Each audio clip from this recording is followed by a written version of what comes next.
हाथी और बंदर। एक घने जंगल में एक बंदर और एक हाथी रहते थे। हाथी बड़ा शक्तिशाली था। वो बड़े बड़े पेड़ों को एक ही झटके में उखाड़ देता था। बंदर काफी दुबला पतला, लेकिन वो बड़ा ही फुर्तीला और तेज था। दिन भर बंदर जंगल के पेड़ों पर उछल कूद करता रहता था। बंदर और हाथी दोनों को ही अपने गुणों पर बड़ा ही घमंड था। दोनों ही एक दूसरे से खुद को ज्यादा अच्छा मानते थे। इस वजह से दोनों में हमेशा बहस होती रहती थी। उसी जंगल में एक उल्लू भी रहता था, जो अक्सर बंदर और हाथी की हरकतें देखता था। वे इन दोनों के लड़ाई झगड़े से परेशान हो गया था। एक दिन उस उल्लू ने उन दोनों से कहा, जिस तरह तुम दोनों लड़ते हो, इससे कोई फैसला नहीं होने वाला है। तुम दोनों एक प्रतियोगिता के जरिए आसानी से ये फैसला कर सकते हो कि तुम दोनों में से सबसे शक्तिशाली कौन है। बंदर और हाथी दोनों को उल्लू की बात अच्छी लगी।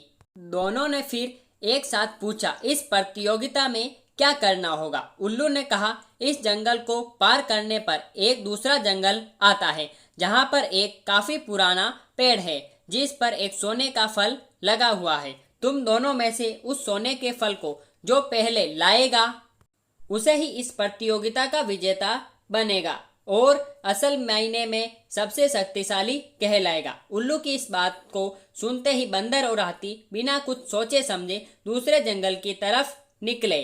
बंदर ने अपनी फुर्ती दिखानी शुरू की। वे एक ही छलांग में एक पेड़ से दूसरे पेड़ तक पहुंच आता। वहीं दूसरी ओर हाथी तेजी से दौड़ने लगा और रास्ते में आने वाली हर चीज को अपने मजबूत सूंड से उखाड़ फेंकता। थोड़ी ही देर में हाथी और बंदर उस जंगल से बाहर निकल गए। इस जंगल से दूसरे जंगल के बीच के रास्ते में एक नदी बहती थी। उसे पार करने के बाद ही दूसरे जंगल में पहुंचा जा सकता था।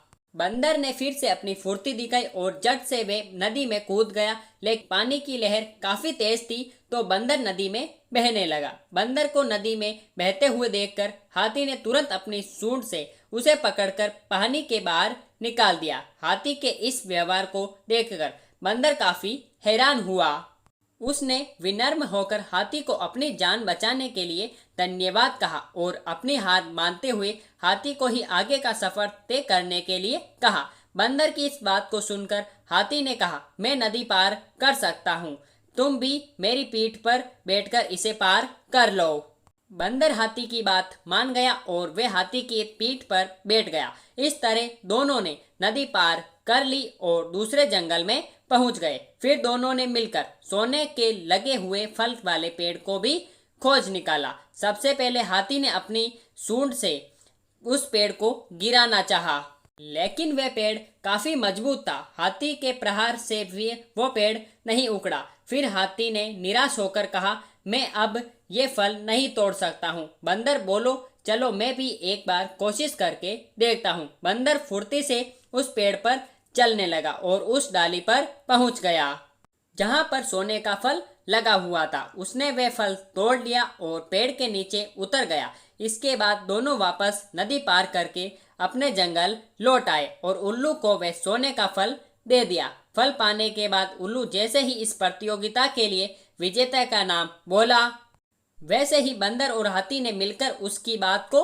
रोक दिया। दोनों ने एक साथ कहा, उल्लू दादा, अब हमें विजेता का नाम जानने की आवश्यकता नहीं है। इस प्रतियोगिता को हम दोनों ने मिलकर पूरा किया है। हमें यह समझ में आ गया है कि हर किसी का गुण अपने आप में अलग और खास होता है। हमने ये भी फैसला किया है कि आगे से हम कभी भी इस बात पर बहस नहीं करेंगे और मित्र की तरह इस जंगल में रहेंगे। उल्लू और बंदर और हाथी की बात सुनकर काफी खुश हुई और उसने दोनों से कहा, मैं तुम्हें यही समझाना चाहता था कि सभी एक दूसरे से अलग होते हैं। अलग अलग गुण और शक्तियां ही हमें एक दूसरे की मदद करने के काबिल बनाती है। साथ ही हर किसी की अपनी कमजोरियां भी होती है, इसलिए एक दूसरे के साथ मिलकर रहना ही सबसे अच्छा होता है। उसी दिन से हाथी और बंदर दोनों मित्र हो गए और वे दोनों मिलकर जंगल में खुशी खुशी रहने लगे। मोरल ऑफ द स्टोरी, कहानी से सीख, हमें एक दूसरे के गुणों और शक्तियों का सम्मान करना और आपस में मिलजुल कर रहना चाहिए। तो मेरे प्यारे भाइयों और बहनों, आपको आज की हमारी कहानी आपको कैसी लगी आप हमें नीचे कमेंट बॉक्स में बता सकते हैं। साथ ही साथ ऐसी ही धमाकेदार एंड मजेदार मोरल स्टोरीज के लिए आप हमारे चैनल को सब्सक्राइब करके बेल आइकन जरूर प्रेस करें, ताकि हमारी ऐसी वीडियोस की सब नोटिफिकेशन सबसे पहले आप तक पहुंच सके जैसे हम उस वीडियो को अपलोड करें। फिर मिलेंगे ऐसी धमाकेदार स्टोरी के साथ, तब तक के लिए गुड बाय। जय हिंद, जय भारत। Thanks for watching.